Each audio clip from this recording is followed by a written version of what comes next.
Hello, Auren again. I have been getting accustomed to the way of life here. My home planet and this one are strikingly similar. Language, height, structure, and mathematics. It's mind-blowing to say the least. Recently I found the material I use to power my suit, potassium-40, which I see can easily be found on this world. So I won't have to worry getting out in time, since this dimension sure is amazing, to say the least. Anyhow, I was going to tell you about my first dimension I traveled to. There I was, alone in a barren world. Oddly enough, there were a few differences I later found. Walking around the wasteland, I found little signs of life. It seems all the color has been removed from this place other than the color I had on me and the fire I built earlier. The crackling of the fire was comforting, as it was incredibly quiet on this plane. I sent out a small survey drone to scan the whole planet for life, and other than plants, there was none. Has this place ever been colonized? I thought to myself. Suddenly, the drone came back and noted it did find evidence of civilization not far from where I was camped, so I decided to rest for the night and head out in the morning. I woke up, and the only thing I can hear is the gentle song of the wind rustling the dead leaves. The sun wasn't high in the sky when I woke, so it must still be morning. I packed all the firewood I could carry in my bag and headed north toward the city. As I walk, the derelict roads and empty fields, I can't help but to feel alone in my own thoughts and feelings. I thought to myself, is this my life now? Stuck to be alone until I die? Normally, I'm okay with being alone most of the time. Shit, I never dated more than a few times and lived alone for thousands of years. However, this feeling was different. I didn't ever feel truly alone, and here I felt like this. It took my entire people being gone and me being chucked into a new dimension to finally feel this hopelessness or complete emptiness. It's so quiet that my ears are ringing, and I can hear my own heart louder than my thoughts. I saw this large hill and began to climb it. I distinctly remember the hill was soft and malleable like clay. It had a distinct smell, almost like ammonia. Every step made it worse to smell and was harder to bear. I flipped my suit's helmet on to escape the overwhelming smell. I was still a little lightheaded, but this was a powerful lesson to learn further on in the day. As I got to the crest of this hill, I could see the city. It was rather large and looks like nature overcame the bustling city sprawl. To describe the layout, it was a lot of towers. Many reached several hundred feet, but the middle of the city was a really large tower that dwarfed the rest. Many of the buildings were collapsing, and I see multiple vehicles of all sorts of shapes and sizes. All of them were in surprisingly good condition, but you can tell they weren't being used. After about half a day of walking down the hill across a long road, I finally got to the city. Up close, it was even larger than I estimated. Concrete towers that penetrated the heavens. At closer inspection, these towers were made of silver and stainless steel. They had no rust, but were covered with vines and moss. It was one of the most beautiful things I have ever seen. It felt surreal being the only one here. Where was everyone? Why was everyone gone, and why is there no life anywhere? No bodies either. Just a husk of a city. A city made by gods but abandoned by man. I started to investigate all of this. It didn't sit right with me. Even food was left out. It wasn't molded due to all life being dead. even bacteria. Everything was left at such a pristine condition as well. I went to what seemed like the town center, which was the massive building in the middle of the city. As I got closer, I can see there was a civil discourse, maybe some sort of rebellion, as bodies littered the ground in front of the building, all covered with light sheen of yellow, slimy residue that had the same ammonia smell as the hill I walked on earlier. On some of the bodies, these people were wearing signs seemingly warning of the end times, as the Great Dying was approaching. There was a large amount of flyers and newspapers around, each made of a strange plastic material, but more coarse in texture. On the flyers and newspaper, they all relayed the same information. This world's religion, which was named Sarxism, and how they were using ritual sacrifices to try and appease the elder god, bringer of the end times, the void. This dimension has the being here as well, it seems. What is this thing? And why was it able to exist across 2 dimensions? It looked like it was dated to be a week from now to get here. I had little time. I immediately felt dread. I jumped to a new dimension just to suffer the same fate. I must leave this place and had enough fuel to do so, but I must know why these people revered this thing as a god. I looked all over the city until I found it. Church of the Devourer.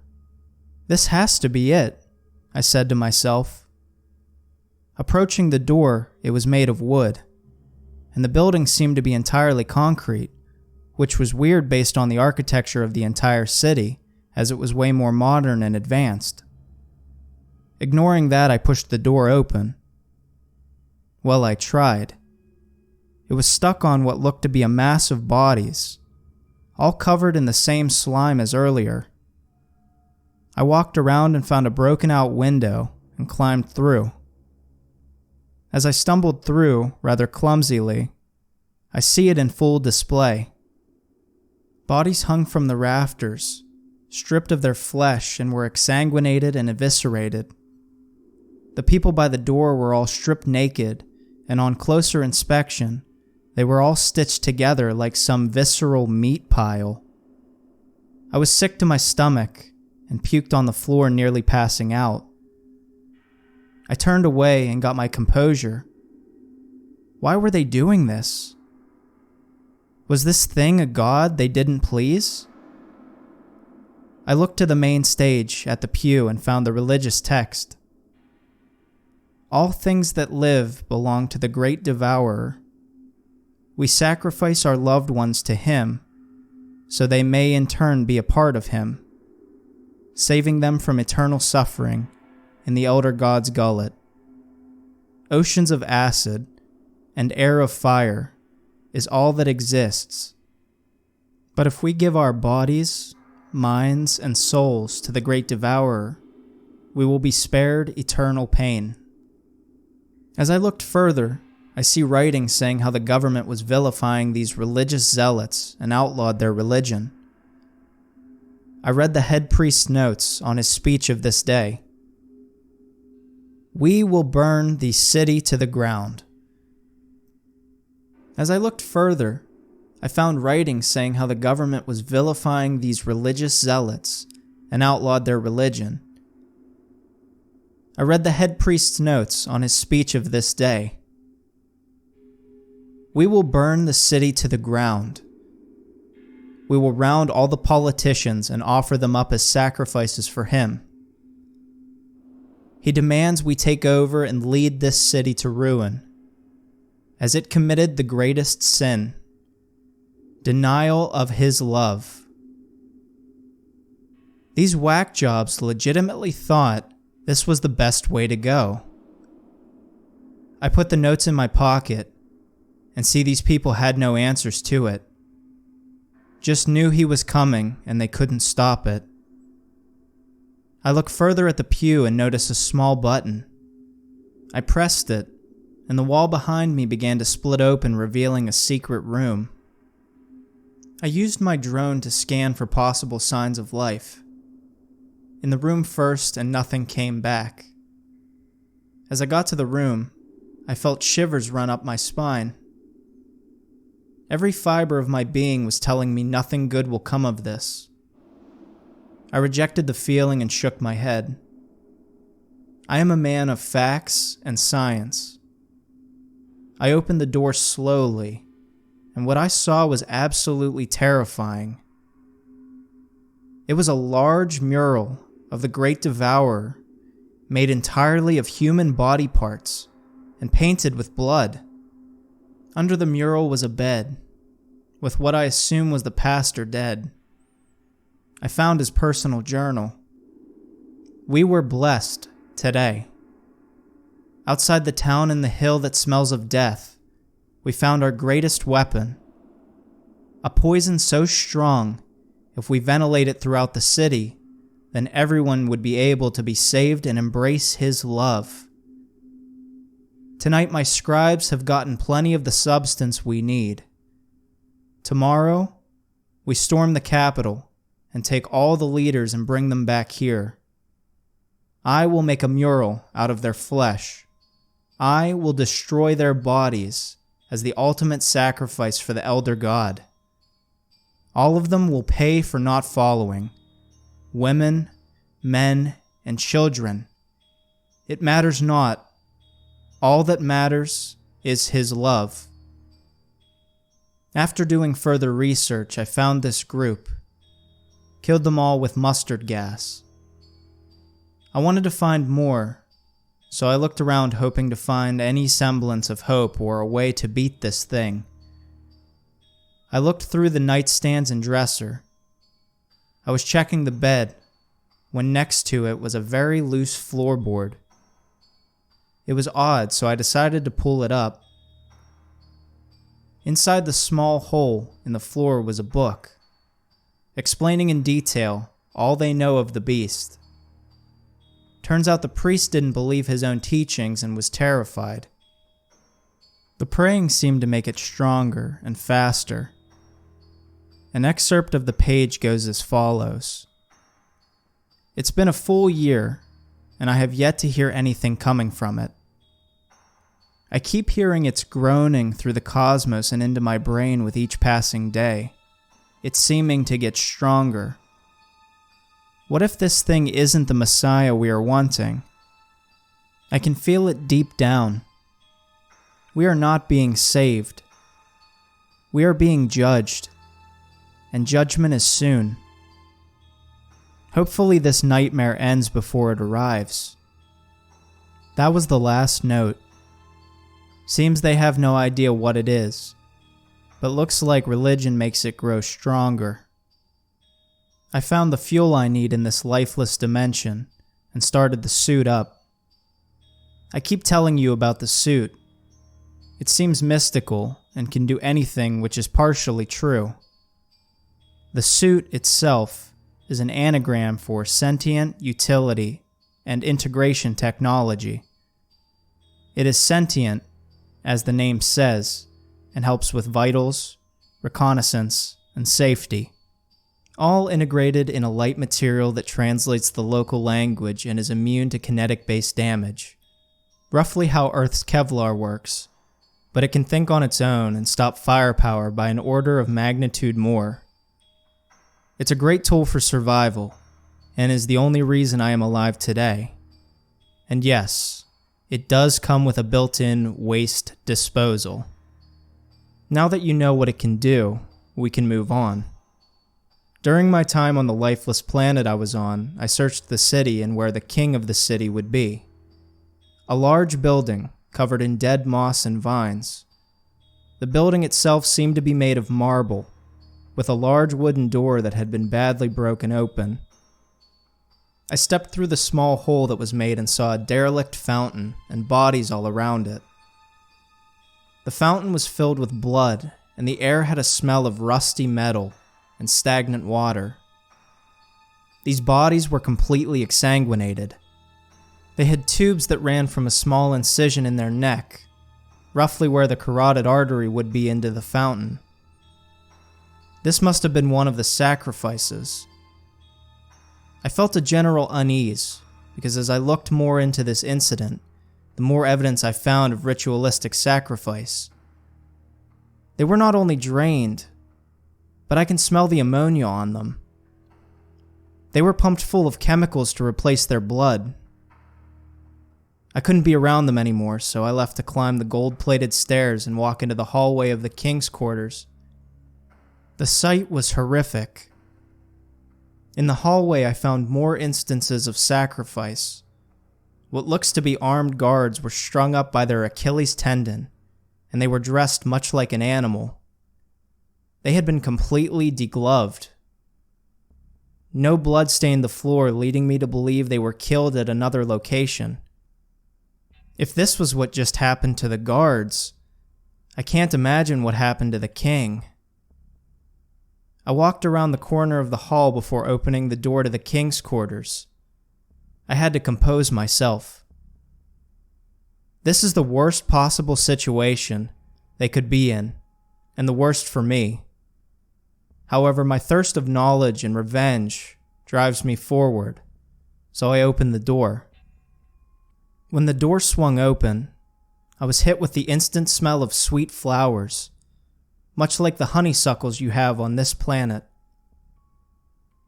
It was a momentary reprieve from all the death and dismemberment I have been seeing. It was nice. In here there was no dead bodies, and no sign of destruction either. It was immaculately clean, which made my anxiety slowly rise. Was someone still alive here? Couldn't be, since the entire population was dead for quite some time. The room was beautiful. It was full of colored lights and drapes. The bed was gigantic. It must have been at least 15 feet by 15 feet. I sat on the bed and it was so soft and comfortable. It was the softest bed I ever felt. I was already getting tired, so I decided to lock the bedroom door and lay down. Suit told me there was still no life or movement detected, so I laid down in ease. It felt as if I was sleeping on a pillow made of clouds. I woke up in a state of shock as my suit's alarms was blaring, telling me, "You're in danger. You need to teleport out now. Again, this is serious. The void is above." I looked up and saw the ceiling of this building being ripped open, and before I could teleport, I felt my body being lifted into the black abyss. I can hear the cries and wails of all the people it has swallowed. The pain of each of their stories all overlapping to reach me in my headspace. I can see the great empty abyss, the hungering maw of the great destroyer. A never-ending void which seems to suck the concept of hope right out of me. I felt helpless, like I was infinitely small compared to this thing. I felt overwhelming despair and fear as I flew into its gullet. And just as soon as I was in it, it was just me floating in nothingness. As far as I can see, it was all black. I tried to shine my light, but even light was swallowed by the immense darkness this void is. As I floated in the big empty space, I heard it talk to me. "Welcome to the end. This is where all things die.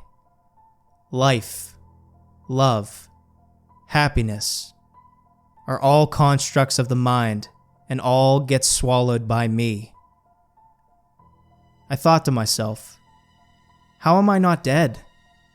Why is it sparing my life?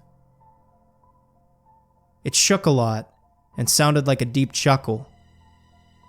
The voice once again spoke. "I choose to keep you alive.